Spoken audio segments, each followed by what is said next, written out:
That email that made your stomach drop faster than a dropped avocado?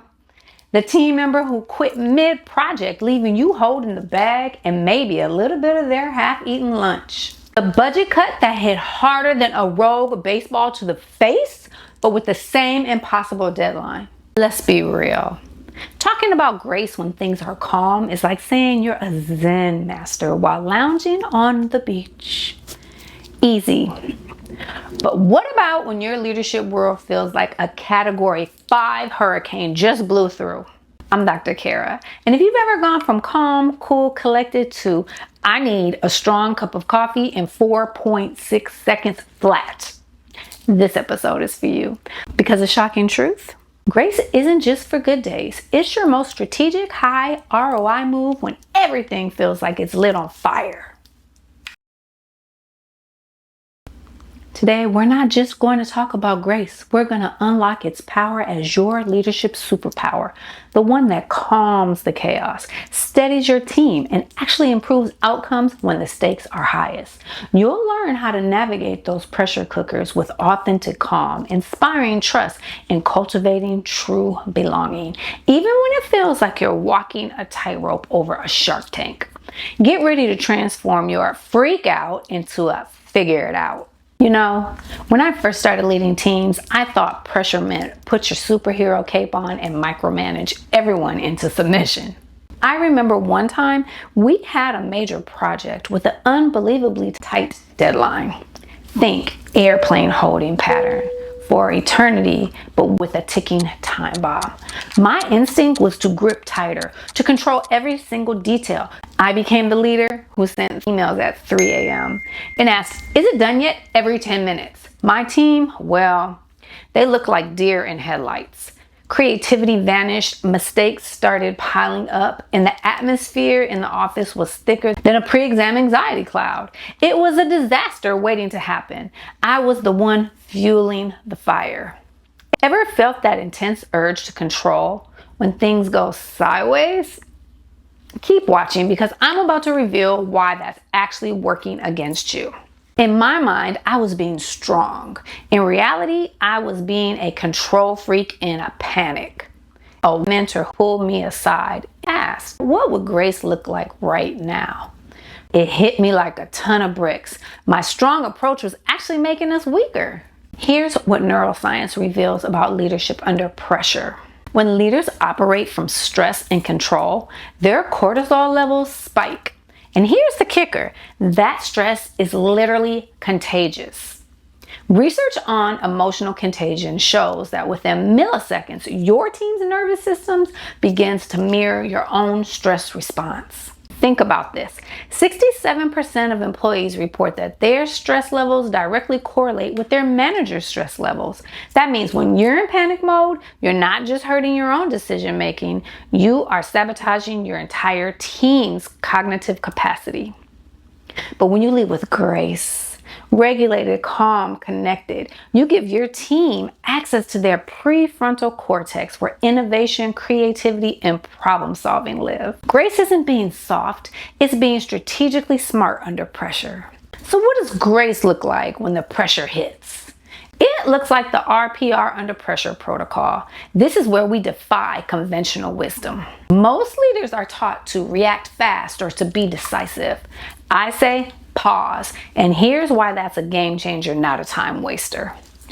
First, receive the pressure. Pause when that gut punch moment hits. Don't immediately punch back. Take 3 deep breaths seriously and ask yourself, what's really happening here beyond the immediate panic? What's the human data I'm receiving? This isn't about ignoring the problem. It's about seeing it clearly. It's the difference between thinking this team is incompetent and realizing this is urgent, yes, but the team is trying. They're confused, not careless. How many of you honestly skip this step? Be brave and tell me in the comments. Next, perceive the stakeholder scan. Your brain under pressure wants to hyper focus on your immediate problem, but a graceful leader expands their view and asks, who's impacted? What do they need from me right now? And here's the crucial, often ignored question. Am I adding pressure or absorbing it? Frankly, most leaders under pressure become pressure magnifiers, not pressure absorbers. That's a huge barrier to grace. Are you a pressure magnifier or a pressure absorber? The answer might surprise you, and it directly impacts your team's performance. Stick around to discover how.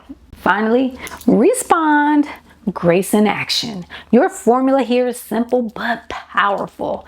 Acknowledge, align, act. Don't sweep discomfort under the rug. Acknowledge the challenge. Then align around what truly matters, and then act with intention. For example, instead of "this deadline can't slip," try "I know this is a huge shift. Let's realign around what matters the most. I've got the stakeholder piece. Let's solve the parts we can together." You see the difference? One shuts down, the other invites collaboration, leverages collective intelligence. This isn't about being nice. It's about being strategically effective when it counts. Let me share another moment that really drove this home for me. About 2 years ago, we were in the middle of a massive system migration. You know, one of those projects where everything that can go wrong does. 3 days before our deadline, the lead developer called in sick. We discovered a critical compatibility issue that could have set us back weeks. My old self would have immediately called an emergency meeting, demanded overtime from everyone, and probably would have tried to learn coding myself overnight. But this time, I took that pressure pause. I realized my team was already stressed, and they didn't need me adding fuel to that fire. Instead, I gathered everyone and said, "This is challenging, and I can see you're all feeling pressure. What do you need from me right now to solve this together?" The response was incredible. One team member suggested a workaround I would have never thought of. Another offered to reach out to a former colleague who specialized in this exact issue. By leading with grace instead of control, we not only met our deadline, we delivered something better than originally planned. The team felt supported instead of stressed, and that energy carried into our next 3 projects. Let's put the RPR protocol into action with some real-world crisis scenarios. No one likes a public mistake, right? Scenario 1, the public mistake. Your old response: "How did this happen?" Your graceful RPR response: "Let's stabilize now, then debrief to prevent it." You receive the error, perceive the damage and who's impacted, and you respond by stabilizing and then learning. Grace under pressure protects psychological safety, which is essential for innovation. Next, scenario 2, team conflict. Your old reactive response: "Work it out, I am too busy." Your graceful RPR response: "You're both invested. Let's take 10 minutes to align and solve." You receive the tension, perceive their underlying needs, and respond by facilitating alignment. This isn't hand-holding, it's conflict resolution that builds trust. Finally, scenario 3, the deadline crisis. Your old reactive response: "This deadline can't slip." Your graceful RPR response: "Let's strip to the essentials and reassess the scope.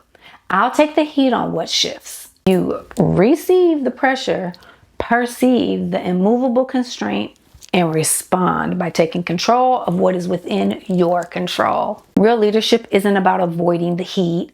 It's about knowing when to absorb it for your team. Some of you might be thinking, "Dr. Cara, this sounds a little soft. What about accountability? What about pushing people?" And that's a fair question. Here's my polarizing statement for the day. Grace isn't the absence of accountability. It is the foundation of true accountability. When your team feels safe and seen, they're more likely to own their mistakes and strive for excellence. When you lead with reactivity, they hide, they blame, and they freeze. Which dynamic do you truly want? Still think grace is weakness? Get ready for next week, because we're about to blow that misconception out of the water. This brings us to a powerful truth. Grace doesn't just improve your crisis response, it completely reveals the illusion of control. Think about it. The more grace you lead with, the less control you need. It's like trying to hold sand in a tight fist. The harder you squeeze, the more slips through your fingers. But you open your palm and you can hold so much more. Don't miss Monday's episode because we dive into the third and final pillar of my framework for connected leadership, conquering control. I'll show you why your instinct to grip tighter is actually hurting your influence and how to pivot into truly empowered leadership instead. We're going to talk about knowing what's truly within your control and, more importantly, when to pivot away from what isn't. This is the episode that ties everything together. Here's your challenge this week. The next time you feel that pressure spike, that stomach drop, heart pound moment, don't default to control. Take the pressure pause and ask yourself this powerful question. What does grace look like right now? Drop that question in your journal, write it on a Post-it note, and stick it on your monitor. Put it as a reminder in your phone, and then watch how your leadership shifts. The impact will surprise you. If this episode resonated with you, hit that subscribe button so that you don't miss our final pillar of conquering control. Please share this with a leader in your life who's under pressure right now. Finally, I want to hear from you. Tell me in the comments below, what situation in your world is begging for a little more grace today?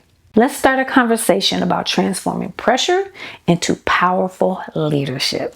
You've got this. Take a breath, lead with grace, and I will see you Monday.